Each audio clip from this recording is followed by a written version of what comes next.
நடைபெறவுள்ள வரலாற்று முக்கியத்துவம் வாய்ந்த திமுக பொதுக்குழு கூட்டத்தில் அக்கட்சியின் தலைவராக மு.க. ஸ்டாலின் அதிகாரப்பூர்வமாக அறிவிக்கப்படுகிறார். காஞ்சியிலே ஒரு புத்தன் பிறந்தான், கொண்ட கருணையினால் எங்கள் நெஞ்சில் நிறைந்தான்.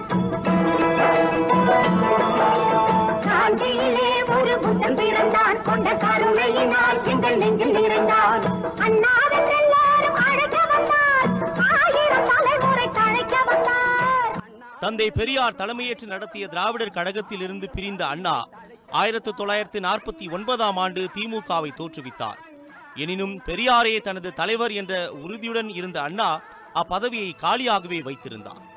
அண்ணாவுக்கு பிறகு திமுகவை வழிநடத்திய கருணாநிதி கட்சியினரின் நெருக்குதல் காரணமாக 1969ஆம் ஆண்டு முதன்முறையாக திமுக தலைவரானார். கருணாநிதியின் மறைவை தொடர்ந்து திமுகவின் இரண்டாவது தலைவராக பொதுக்குழுவில் அறிவிக்கப்பட இருக்கிறார் அக்கட்சியின் செயல் தலைவர் மு.க. ஸ்டாலின். எதிர்க்கட்சியாக இருக்கும் திமுக எதிர்கொள்ள வேண்டிய பல்வேறு சவால்களுக்கு மத்தியில் அண்ணன் அழகிரியின் அச்சுறுத்தலுக்கு இடையே தலைவர் பதவியை ஏற்கும் ஸ்டாலின் திமுகவின் 65 மாவட்ட செயலர்களின் ஏகோபித்த நம்பிக்கையை பெற்றவராக திகழ்கிறார்.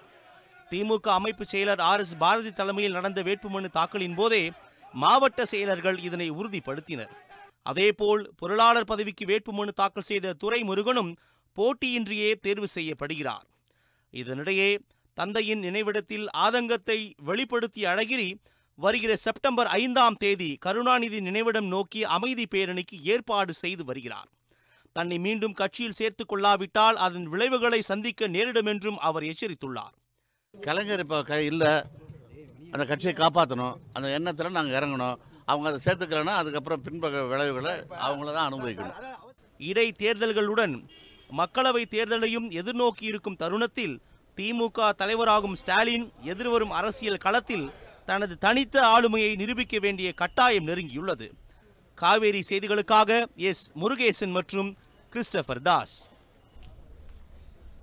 உண்மை செய்திகளை உங்கள் கண்முன் கொண்டு வரும் காவிரி நியூஸின் யூடியூப் சேனலை சப்ஸ்கிரைப் செய்யுங்கள்.